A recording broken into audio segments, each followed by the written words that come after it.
এমন যদি হতো আমার দেশের শাসক হতো ওমরেরই মতো হতো আবু বকরের মতো।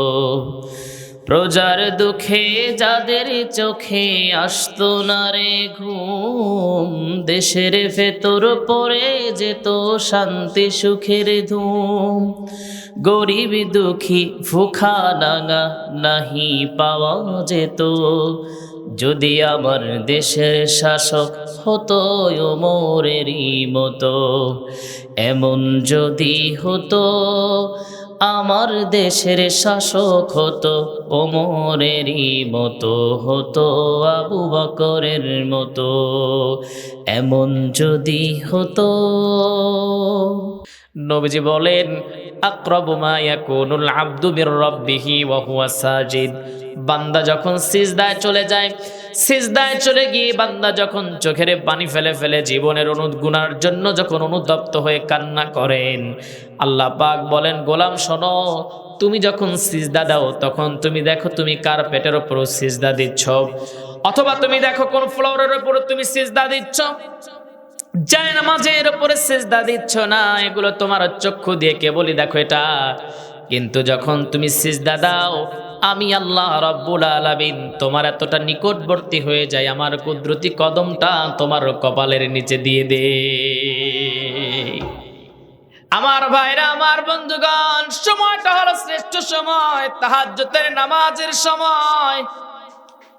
এই সময়টাতে কোন আল্লাহর গোলাম যদি চোখের পানি ফেলে ফেলে নিজের জীবনের যদি অনুতপ্ত হয়ে কান্না করে, এতটাই গুরুত্বপূর্ণ সময়, আল্লাহ পাক প্রথম আসমানে চলে আসেন, বান্দাকে আল্লাহ পাক নিজে ডাকতে থাকেন। কার কি প্রয়োজন আমার কাছে বলো, কার কোন সমস্যা আমি আল্লাহর কাছে বল, তোর সকল সমস্যার গুলোর সমাধান আমি করে দেব। আমার ভাইরা, আমার বন্ধুগণ, ব্যক্তিগতভাবে আমি রুহুল আমিন সাব্বির মনে করলাম, আমি একটা জিনিস গভীরভাবে ভাবলাম, সেটা হলো যখন কোনো বান্দা আল্লাহর যখন নিকটবর্তী হতে চায়, তখন সেই বান্দারে আল্লাহ পাক দুনিয়ার সবার থেকে একা করে দেন। যখন তিনি একা হয়ে যান, তখন তার সামনে আর কেউ থাকে না, তার সামনে থাকে কেবল তার রব। তার রবকে তিনি সময় দেন, তার রবও তাকে সময় দেন। আমি এই কথাটা কাকে নিয়ে বলছি হয়তোবা বুঝেন নাই। তিনি আমাদের হৃদয়ের স্পন্দন, হাজারো যুবকদের কলিজার টুকরা আল্লামা দিলওয়ার হোসেন সাঈদ রহমাতুল্লাহি আলাইহি সারাটা জীবন 50টা বছর দিনের জন্য তিনি কাজ করলেন, মানুষকে সময় দিলেন, আল্লাহর কোরআন শোনালেন। অতঃপর আল্লাহর গোলামটাকে আল্লাহ পাক তার করে নিলেন, 13টা বছর পর্যন্ত জেলের কুঠুরির মধ্যে তিনি সময় ব্যয় করলেন। আল্লামা দিলওয়ার হোসেন সাঈদ রহমাতুল্লাহি আলাইহি যেই কুঠুরির মধ্যে, যেই জেলের মধ্যে বন্দী ছিলেন, এতটা কষ্ট তাকে দেওয়া হতো, এই কনকনে শীতের মধ্যে বালিশটা পর্যন্ত দেওয়া হতো না। অনেক উলামায়ে কেরাম বলেছেন, আল্লামা দিলওয়ার হোসেন সাঈদ রহমাতুল্লাহি আলাইহিকে দেখেছি রাতের পর রাত সিজদায় পড়ে কাটিয়ে দিয়েছেন, চোখের পানি ফেলে ফেলে কান্না করেছেন।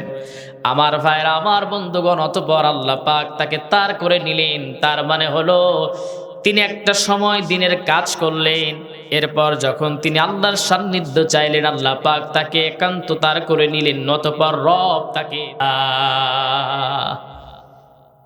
আমার ভাইরা, আমার বন্ধুগণ, এই জন্য সূরা আনকাবুতের মধ্যে আল্লাহ পাক বলেন, শোনো, তোমাদের কিন্তু আমি পরীক্ষা নেব। যদি বলো আমি ইমানদার, তাহলে তোমার আমি পরীক্ষা নিব।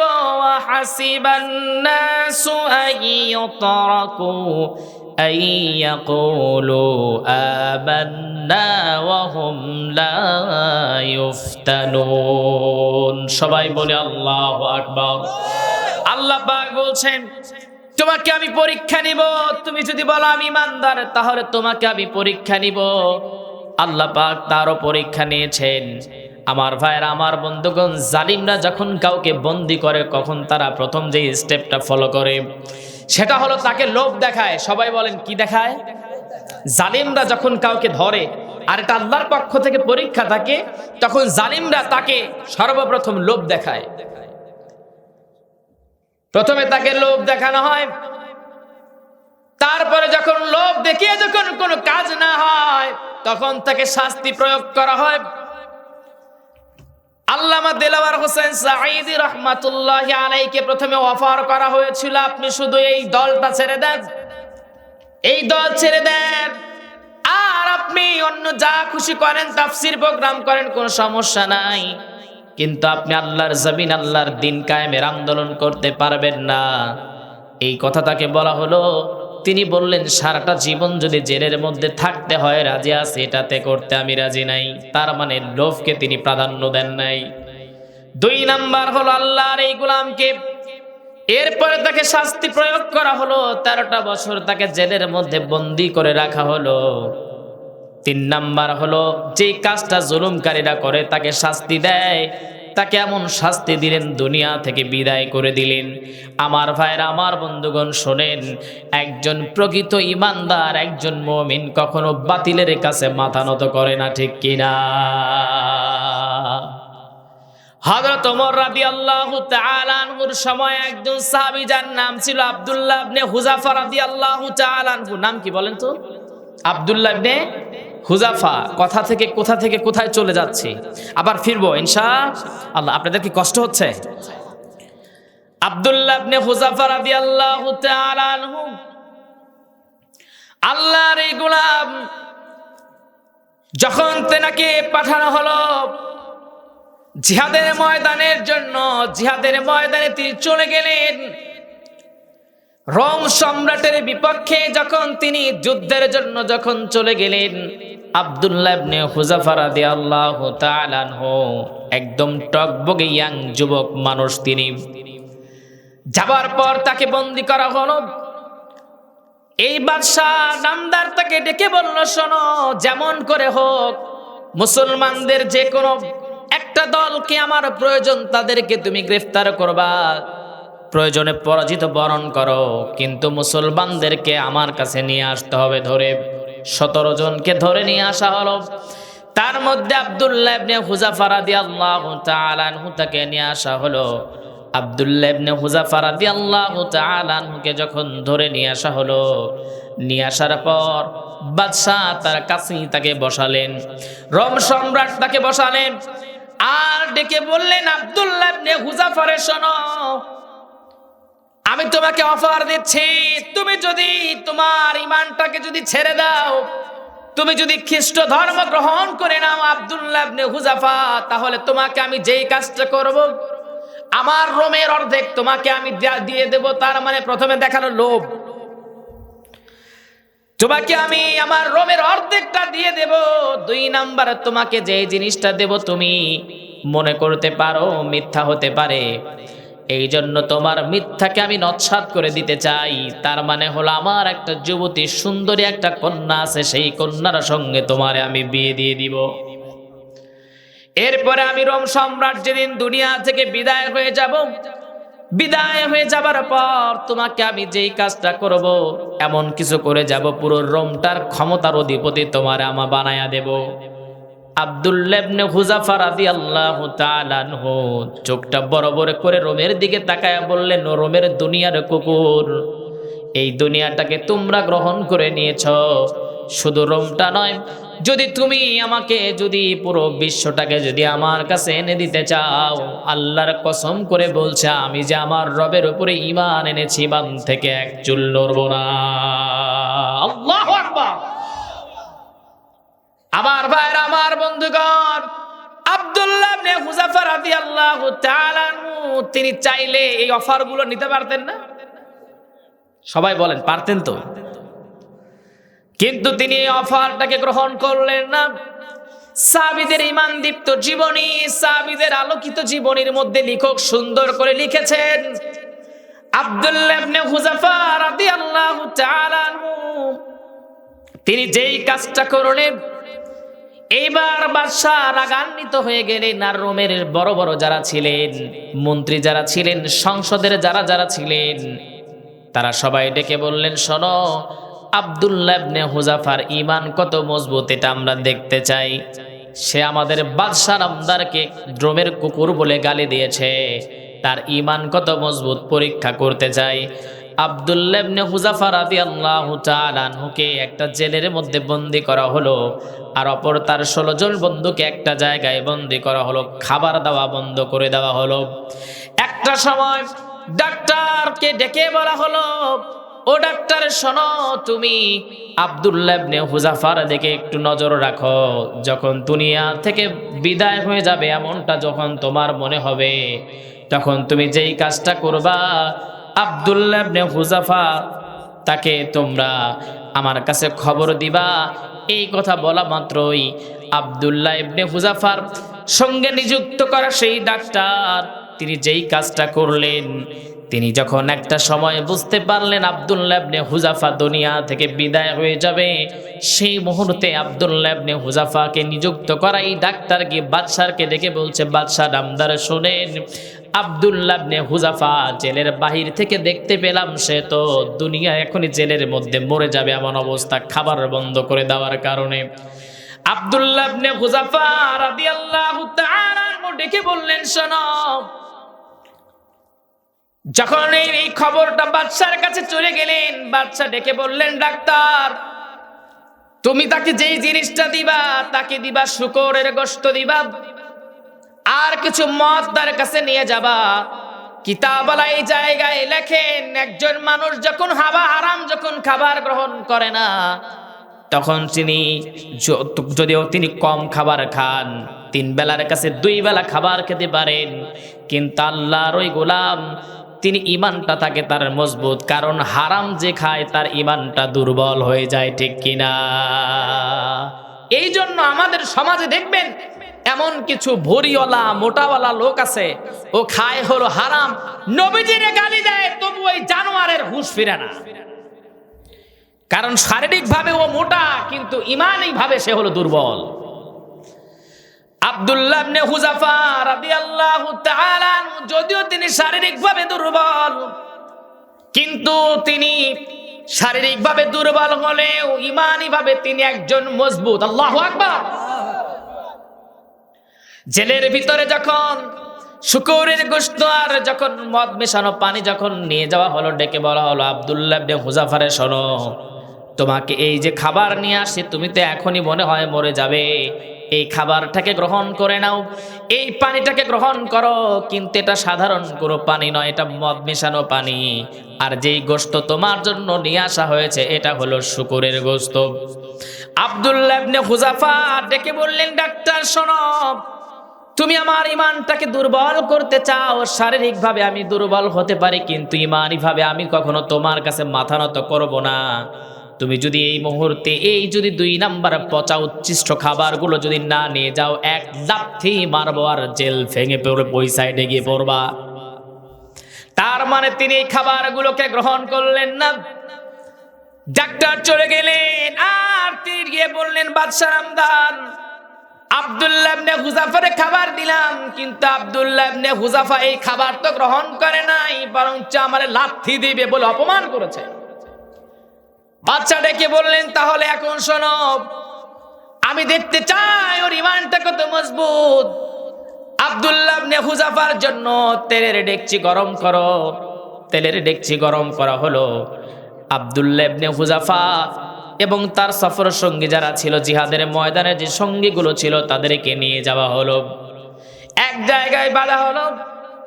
এইবার একজন তার বন্ধু, তার একজন সহকর্মীকে তারা নিয়ে তেলের ডেকচির মধ্যে ফেলে দিলেন। আব্দুল্লাহ ইবনে হুযাফা রাদিয়াল্লাহু তাআলা আনহু চোখের পানি ফেলে ফেলে কান্না শুরু করলেন। এইবার রোমের বাদশা ডেকে বলছে, আব্দুল্লাহ ইবনে হুযাফা, মৃত্যুর ভয়ে তুমি কেন কান্না করো? আব্দুল্লাহ ইবনে হুযাফা বলে, শোনো, আমি এই জন্য কান্না করি না যে আমি দুনিয়া থেকে বিদায় হয়ে যাব, কিন্তু আমার যেই বন্ধুকে তুমি এখন এই মুহূর্তে তেলের ডেকচির ভিতরে, ফুটন্ত তেলের ডেকচির ভিতরে ফেলে হত্যা করলে, শোনো, আমি তো এটাই বুঝতে পারলাম, আমার এই জন্য কষ্ট হচ্ছে, কলিজায় আঘাত লাগছে। কোনোদিন আমল করে ওই বেচারা আমার সঙ্গে পেরে উঠে নাই, কোনোদিন আমল করে কোনো ভালো কাজ করে আমার আগে এসে উঠতে পারে নাই, আমার চেয়ে বেশি কখনো করতে পারে না, এই জন্য সে আফসোস করেছে। কিন্তু আজকে তুমি আমার পূর্বে তাকে যখন তেলের ডেকচির ভিতরে ফেলে দিয়েছো, আমার মন বলছে কেন তুমি তাকে আমার পূর্বে জান্নাতে পৌঁছায়া দিলা, কেন তুমি আমার পূর্বে তাকে জান্নাতে পৌঁছে দিলে। তার মানে হলো তার পূর্বে আমাকে তুমি তেলের ডেকচির ভিতরে ফেলে দিতে পারতে, কেন তুমি সেই কাজটা না করে তাকে কেন তেলের ডেকচির ভিতরে ফেলে দিলাম।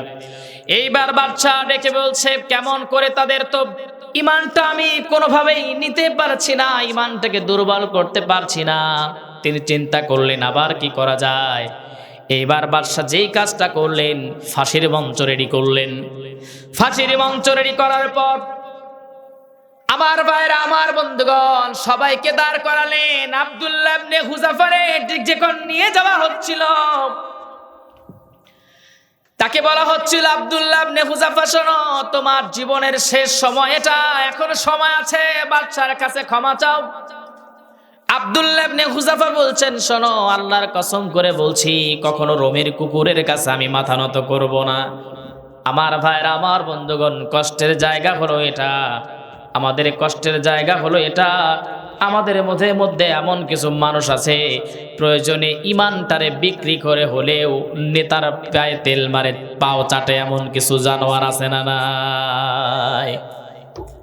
আমার ভাইরা, আল্লাহ পাক বলেন, এদের জন্য আল্লাহ আয়াত নাযিল করছেন। এই জন্য ইয়াউমা নাদউ কুল্লা উনাসিম বিইমামিহিম, আল্লাহ পাক বলেন কিয়ামতের দিন অবশ্যই তোমাকে তোমার নেতার সঙ্গে ডাকা হবে।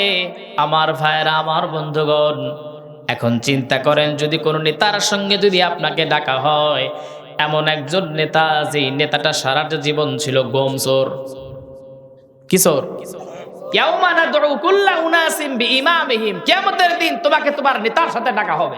এখন নেতা যদি থাকে গোমচোর, নেতা যদি হয় তেল চোর, নেতা যদি হয় ব্রিজ চোর, ওর সাথে যদি আপনারা সাপোর্ট দেন, ওর সাথে চলেন, তাহলে ওর সাথে আপনি উঠবেন কথা ছাড়া আল্লাহর জাহান্নাম, হিসাব ছাড়া। কিন্তু আপনার নেতা যদি হয় একজন সাইয়্যিদুল কাউনাইন রাহমাতাল লিল আলামিন মুহাম্মাদুর রাসূলুল্লাহ সাল্লাল্লাহু আলাইহি ওয়াসাল্লামকে যদি নেতা হিসেবে যদি মেনে নেন, আমি মনে করি চিন্তার কোনো কারণ নাই, ভয়ের কোনো কারণ নাই। যখন আপনাকে ডাকা হবে আর ডেকে বলা হবে নবীজির হাদিস, নবীজি সাল্লাল্লাহু আলাইহি ওয়াসাল্লাম ডেকে বলেন, শোনো, কিয়ামতের দিন আল্লাহ পাক তোমারে 5টা প্রশ্ন করবেন। লা তাযুলু কদামা বানি আদম হাত্তা ইউসালা আন খামসিন আন উমরিহি ফীমা আফনাহু। কিয়ামতের দিন আল্লাহ পাক তাকে 5টা প্রশ্ন করবেন, 5টা প্রশ্নের অ্যানসার দেওয়া ব্যতীত বনি আদমকে এক পাও নড়াতে দিবেন না। আল্লাহ পাক ওই দিন প্রথম প্রশ্ন করবেন, শোনো, তোমার জীবনটা, দুনিয়ার সময়টা কোন রাস্তায় ব্যয় করেছো? আমার ভাইরা, আমার বন্ধুগণ, ওই দিন যদি বলেন সারাটা জীবন ব্যয় করলাম এমন একজন নেতার পিছনে, যে মানুষের তৈরিকৃত আইনের পিছনে ছুটেছে, তারে নেতা বানিয়েছি। কিন্তু আপনি যদি বলেন, আল্লাহ, আমি দুনিয়াতে আর কাউকে নেতা হিসাবে মানি নাই, আমি নেতা হিসাবে মেনেছি আপনার নবী মুহাম্মাদুর রাসূলুল্লাহ রে। আল্লাহু আকবার। তাহলে চিন্তা আছে? সবাই বলেন চিন্তা আছে ভাই। আমার ভাইরা, আমার বন্ধুগণ, আব্দুল্লাহ ইবনে হুযাফা রাদিয়াল্লাহু তাআলা আনহু তিনি বললেন, আমাকে নিয়ে চলো, আমি তো এই দুনিয়ার চাইতে আখিরাতটাকে বেশি প্রাধান্য দিচ্ছি এবং দিব। বাদশা বললেন, একে যদি আমি মেরে ফেলে দেই, বিজয় হয় 2 ধরনের। একটা হলো মরে গিয়েও মানুষ বিজয় অর্জন করে, ঠিক না? মরে যায় কিন্তু সে বিজয়, তার বিজয় হয়ে যায়। যেমন আল্লামা সাঈদী, তাকে দুনিয়া থেকে বিদায় করা হলেও সে কিন্তু বিজয় অর্জন করেছে। বিজয় না তার? আর বেঁচে থেকেও একজন পরাজয় বরণ করে ভারতে পলাইছে। সবাই কোন ঠিক কিনা? তার মানে কিছু কিছু মানুষ মরে গিয়েও বিজয় অর্জন করে। এখন রোমের সম্রাট দেখতেছে, আব্দুল্লাহ ইবনে হুযাফারে যদি আমি হত্যা করেও ফেলি, তবু আমি পরাজয়। এইবার কি বললেন? আব্দুল্লাহ ইবনে হুযাফা, শোনো, তোমাকে আমি একটা অফার দিচ্ছি। অফারটা হলো, তুমি যদি আমার কপালে একটা চুমু লাগাতে পারো, তাহলে আর যারা আছে সবাইকে এবং তোমাকে আমি মুক্ত করে দেব। সুবহানাল্লাহ বলবেন না? আব্দুল্লাহ ইবনে হুযাফা চিন্তা করলেন, একটা চুমোর বিনিময়ে যদি আমার এত কয়েকজন সহকর্মী ভাই আল্লাহর নবীর প্রিয় সাহাবী তারা যদি মুক্তি পেয়ে যান, তাহলে চুমো দিতে সমস্যা কোথায়? রোম সম্রাট তার কপালে একটা চুমু এঁকে দিলেন, তাদেরকে মুক্ত করে দিলেন। হযরত ওমর রাদিয়াল্লাহু তাআলা আনহুর সামনে যখন আসলেন, হযরত ওমর রাদিয়াল্লাহু তাআলা আনহু ডেকে বললেন, শোনো, আমার সংসদে যারা আছো, আমার এখানে যারা উপস্থিত আছো মন্ত্রীবর্গ, সবাইকে আমি বলছি, আব্দুল্লাহ ইবনে হুযাফা যুবক মানুষ হতে পারে, কিন্তু সে বিচক্ষণতার পরিচয় দিয়েছে। রোম সম্রাটের কপালে চুমু লাগিয়ে আল্লাহর নবীর প্রিয় প্রিয় সাহাবীদেরকে আবার দুনিয়াতে ইসলাম বিজয়ের জন্য সুযোগ করে দিয়েছে। তার মানে হলো আব্দুল্লাহ ইবনে হুযাফার এই চুমুটা সাধারণ কোনো চুমু ছিল না, এটা ছিল নবীজির প্রিয় সাহাবায়ে কেরামদেরকে বাঁচানোর একটা টেকনিক। এই কাফেরের হাত থেকে হযরত ওমর রাদিয়াল্লাহু তাআলা আনহু বললেন, শোনো, তুমি ওই রোমের কুকুরে চুমু লাগিয়েছো, আর আমি অর্ধ জাহানের খলিফা ওমর রাদিয়াল্লাহু তাআলা আনহু আব্দুল্লাহ ইবনে হুযাফার কপালে চুমু লাগায়া দিলাম। আল্লাহু আকবার। আমার ভাইয়েরা, আমার বন্ধুগণ, দুনিয়াটারে গ্রহণ করেন নাই। তার মানে আমি এখানে যেটা বুঝাতে চাইলাম, কাফের বেঈমানেরা এবং জালিমরা মুনাফিকরা প্রথমে ঈমানদারদেরকে লোভ দেখায়। আব্দুল্লাহ ইবনে হুযাফারে দেখাইছে যে টাকা তোমাকে অর্ধেক দিয়ে দিব আর আমার মেয়েটা দিব। ঠিক সেম আল্লামা সাইদিরে ওই অফারটাই করা হয়েছে। দুই নাম্বার কি দেয়? দুই নাম্বার হলো সেইটা দেয় যে আপনার তোমাকে আমরা মানে কষ্ট দিবে, তোমাকে কষ্ট দিবে, এই পরিমাণে কষ্ট দিবে যেন তুমি তাদের পথ বেছে নাও, অতঃপর না হয় তোমাকে হত্যা করা হবে। আমার ভাইরা, আমার বন্ধুগণ, এই জন্য আল্লাহ রাব্বুল আলামিন পবিত্র কালামুল্লাহ শরীফের মধ্যে বান্দাদেরকে উদ্দেশ্য করে ডেকে বলছেন, আমার গোলামেরা শোনো, ইন্নাল্লাযীনা ক্বালু রাব্বুনাল্লাহ, যারা বলে আমার রব হলো আল্লাহ, যারা বলে আমার রব দুনিয়ার অন্য কেউ নন, আমার রব বলেন আল্লাহ, সুম্মা ইসতাকামু, তার উপরে তারা অটুট থাকে, অবিচল থাকে। আল্লাহ রাব্বুল আলামিন বলেন, শোনো, রবকে তাফসীরের মধ্যে আমি পেয়েছিলাম রব শব্দের 4টা ব্যাখ্যা। কয়টা বলেন? আমার কথা বুঝতেছেন না? আজকে যে তেলাওয়াতকৃত আয়াত সেখান থেকে এখন কথা বলছি। আল্লাহ পাক বলছেন, ইন্নাল্লাযীনা ক্বালু রাব্বুনাল্লাহ, যারা বলে আমার রব হলো, আমার কথা বুঝেন নাই মনে হয়, সবাই বলেন, যারা বলে আমার রব হলো আল্লাহ। আচ্ছা, এই রব নিয়ে একটা প্রশ্ন করা হবে না কবরে? প্রথম প্রশ্ন করা হবে কি বলেন তো? মান রব্বুকা, তোমার রব কে? আমার ভাইয়েরা, এই প্রশ্নটা আপনাকে কবরে করা হবে। রব শব্দের 4টা শাব্দিক অর্থ এবং তার ব্যাখ্যা মুফাসসিরানে কেরামেরা করেছেন। প্রথমে হলো রব শব্দের অর্থ হলো তিনি হলেন, রব শব্দের প্রথম শাব্দিক অর্থ তিনি হলেন সৃষ্টিকর্তা, যিনি আমাদেরকে তৈরি করেছেন। আমার ভাইয়েরা, আমার বন্ধুগণ, যিনি আমাদেরকে তৈরি করেছেন, তার মানে সবাই একটু জবান খুলে বলবেন, আমাদের যিনি তৈরি করেছেন তিনি কে? আল্লাহ পাক। কেমন করে? আল্লাহ পাক একের পর এক ধারাবাহিকভাবে আমাদেরকে তৈরি করেছেন। আমি যদি এখন এই বিষয়গুলো নিয়ে বলতে যাই অনেক সময় লেগে যাবে। আল্লাহ পাক কেমন করে আমাকে বানিয়েছেন, আপনাকে বানিয়েছেন, তবে আমি সামান্য একটু ধারণা দিচ্ছি। বাবার যে ভিতর থেকে নাপাক পানিটা বের হয়, এখান থেকে আল্লাহ 4টা জিনিস বানান। কয়টা? মায়ের যে রেহেম আছে, রেহেমের মধ্যে থাকা নাপাক পানি থেকে 4টা জিনিস তৈরি হয়। প্রথমে হয় রক্ত, গোশত, চর্বি, চামড়া, আর মায়ের যে রেহেম আছে সেখান থেকে বের হয় যে নাপাক পানিটা, সেখানে আল্লাহ পাক 4টা জিনিস বানান, চুল, রগ, হাড় আর পর্দা। আল্লাহ পাক বলেন, শোনো, আমি যেহেতু রহমান, আমি যেহেতু রহিম, সেই জন্য আরো 5টা জিনিস যোগ করে আমি আল্লাহ পাক একটা পূর্ণাঙ্গ মানুষ তৈরি করি। আল্লাহ পাক বলেন, কুল হুয়াল্লাযী আনশাআকুম ওয়া জাআলা লাকুমুস সামআ ওয়াল الأبصار والأفئدة قليلا ما تشكرون সবাই বলে আল্লাহু আকবার। আল্লাহ পাক বলেন অন্যত্র আয়াতের সমন্বয়ে তোমারে আমি ব্রেন নামক নিয়ামত দিয়েছি। আমার ভাইরা বুঝেন, একজন মানুষের সব ঠিক আছে কিন্তু ওর ব্রেনটা ড্যামেজ, ওরে কি বলবেন? পাগল। একজন মানুষের সব ঠিক আছে, চোখে দেখে না, কি বলবেন? একজন মানুষের সব ঠিক আছে, কানে শোনে না, কি বলবেন? একজন মানুষের সব ঠিক আছে, কথা বলে না, কি বলবেন? আল্লাহ পাক বলেন তোমার জিহ্বার মধ্যে স্বাদ, নাকের মধ্যে ঘ্রাণ, স্বাদ ঘ্রাণের শক্তি, এই দুইটা, এই পাঁচটা জিনিস যোগ করে আমি আল্লাহ পাক একটা পূর্ণাঙ্গ মানুষ তৈরি করি। সুবহানাল্লাহ বলবেন না? আমার ভাইরা, আমার বন্ধুগণ, এইবার শোনেন, আল্লাহ পাক বলছেন প্রথম রব শব্দের ব্যাখ্যা। আপনারা কি শুনে যাবেন? শেষ পর্যন্ত থাকবেন নাকি? আপনারা কষ্ট মনে করলে আমি কালেকশন করে শেষ করে দিই, নাকি আলোচনা করব? আমার ভাইরা, আমার বন্ধুগণ, রব শব্দের চারটা শাব্দিক অর্থ এবং তার ব্যাখ্যা। প্রথম নাম্বার হলো তিনি সৃষ্টিকর্তা, তিনি আমাদের তৈরি করেছেন। আমার ভাইরা, আমার বন্ধুগণ, তার মানে হলো বাবা এবং মায়ের এই নাপাক বাণী থেকে আমাকে আল্লাহ পাক আপনাকে বানালেন।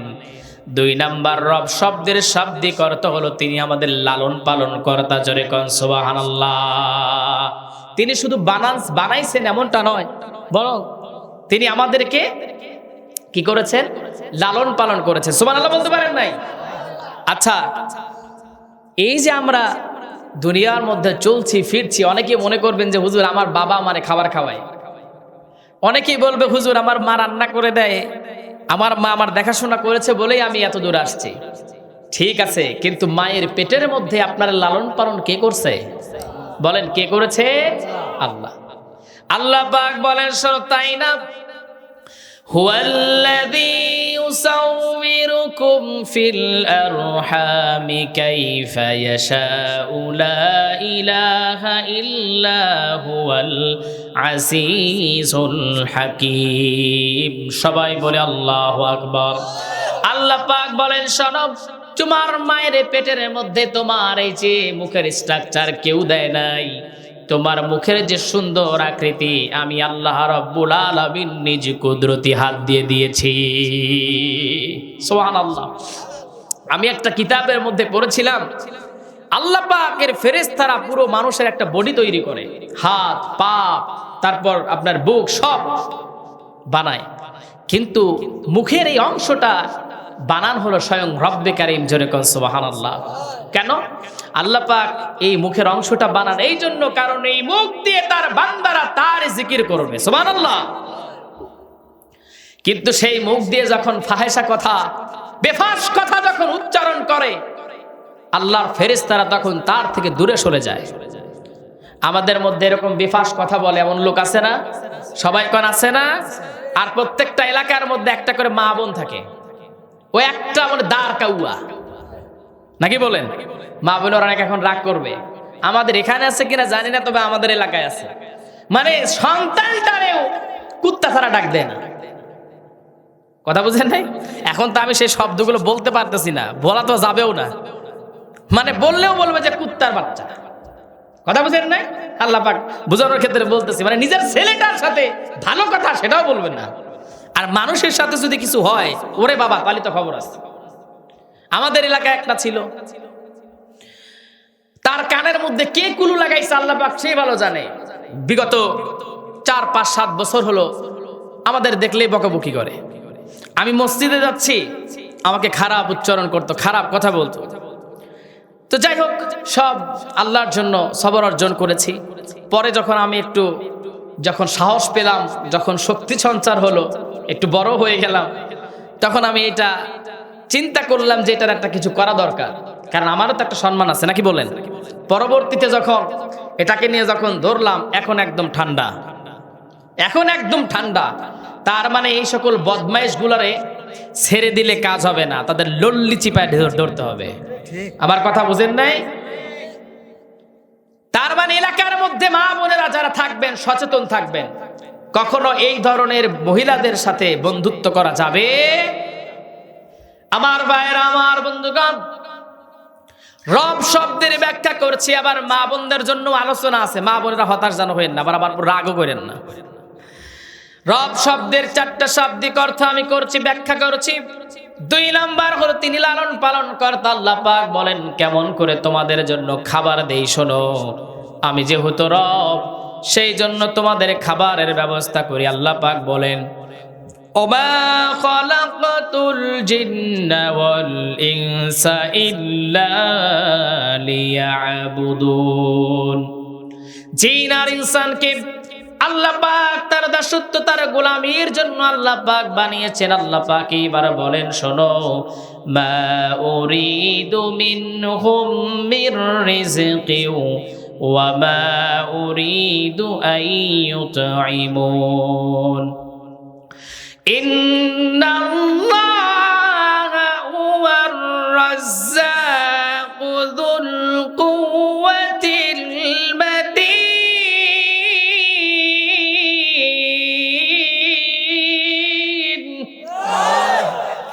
আল্লাহ পাক বলেন জিন আর ইনসানকে আমার ইবাদত, আমার দাসত্ব, আমার গোলামির জন্য আমি আল্লাহ পাক বানিয়েছি। এই জন্য বানাই নাই যে তারা আমি আল্লাহর রিজিক দিবে। যেমন করে একজন বাবা বুঝাচ্ছে, আয়াতটার ব্যাখ্যা করেছে শোনেন। একজন বাবা তার 5টা সন্তান, যখন তিনি বৃদ্ধ হয়ে যান তখন তার সন্তান যে কোনো একটা সন্তান হলেও আমারে জামা কাপড় দিবে, আমারে খাওয়া দিবে। কিন্তু আল্লাহ পাক বলেন শোনো, আমি এমন নই, আমি তোমাদের বানিয়েছি আমার ইবাদত করবা, আমার দাসত্ব করবা, আর রিজিক নিয়ে চিন্তা নয়, বরঞ্চ তোমাদের যত জনের রিজিকের প্রয়োজন সকলের রিজিক আমি আল্লাহ পাক নিয়ে নিজে দিয়ে থাকি। সুবহানাল্লাহ। তাহলে আমাদের লালন পালন করার কে? সবাই কোন কে? আল্লাহ। তাহলে আমাদের লালন পালন যিনি করান তিনি আমাদের রব। আমার ভাইরা, আমার বন্ধুগণ, রব শব্দের 3 নাম্বার ব্যাখ্যা হলো তিনি আমাদের মালিক, তিনি ছাড়া আর কেউ মালিক হতে পারবেন না। তিনি আমাদের তৈরি করেছেন, তিনি আমাদের খাবার দেন, লালন পালন করেন। 3 নাম্বার হলো তিনি আমাদের মালিক। আল্লাহ পাক বলেন শোনো, কোন দিবসের মালিক? মালিকি ইয়াউমিদ্দিন, কিয়ামত দিবসের মালিক। কোন দিবসের মালিক? সবাই বলেন কোন দিবসের মালিক? কিয়ামত দিবসের মালিক। এমন একটা দিনের মালিক।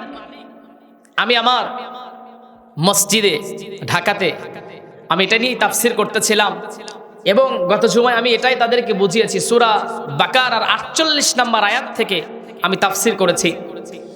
আল্লাহ পাক বনি ইসরাইলদেরকে এটা বলেছেন, বুঝিয়েছেন।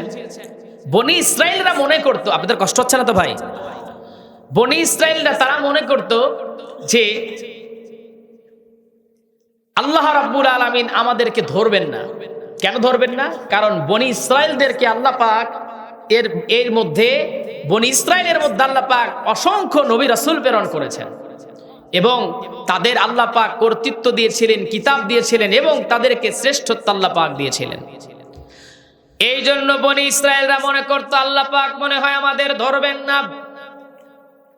ওই দিন আল্লাহ পাক আমাদেরকে ধরবেন না, এমন চিন্তা ভাবনা বনি ইসরাইলদের মধ্যে ছিল। আল্লাহ পাক এইটা কোরআনুল কারীমের মধ্যে কোট করে দিয়েছেন, ওয়াত্তাকু ইয়াওমাল লা তাজজি নাফসুন আন নাফসিন শাইয়্যান ওয়া লা ইউকবালু মিনহা শাফাআতুন ওয়া লা ইউখাযু মিনহা আদলুন ওয়া লা হুম ইউনসারুন। বনি ইসরাইলরা মনে করত আমাদের আল্লাহ পাক ধরবে না। আল্লাহ পাক বলেন সেই দিনকে ভয় করো, যে দিন কেউ কারো কাজে আসবে না, কারো সুপারিশ গ্রহণ করা হবে না, কারো কাছে থেকে কোনো কিছু গ্রহণ করা হবে না যে এইটার বিনিময়ে তোমাকে মুক্ত করে দেওয়া হবে, এমনটা হবে না। আমার ভাইরা, আমার বন্ধুগণ, ওরা মনে করতো আল্লাহ পাক মনে হয় আমাদের ধরবে না, কারণ আমাদের বনি ইসরাইলের মধ্যে অনেক নবী রাসূল এসেছিলেন। আল্লাহ পাক বলেন শোনো, ওই দিন কেউ কারো কাজে লাগবে না। আল্লাহ পাক সেটা জানায় দিলেন সূরা আল ইনফিতারের আল্লাহ পাক 19 নম্বর আয়াতের মধ্যে বলছেন, ইয়াউমা লা তামলিকু নাফসুন লিনাফসিন শাইআ ওয়াল আমরু ইয়াউমাইযিল লিল্লাহ। আল্লাহু আকবার। আল্লাহ পাক বলেন এমন একটা দিন, এই দিন যেদিন কেউ অপরের জন্য কিছু করবে সেই সামর্থ্য থাকবে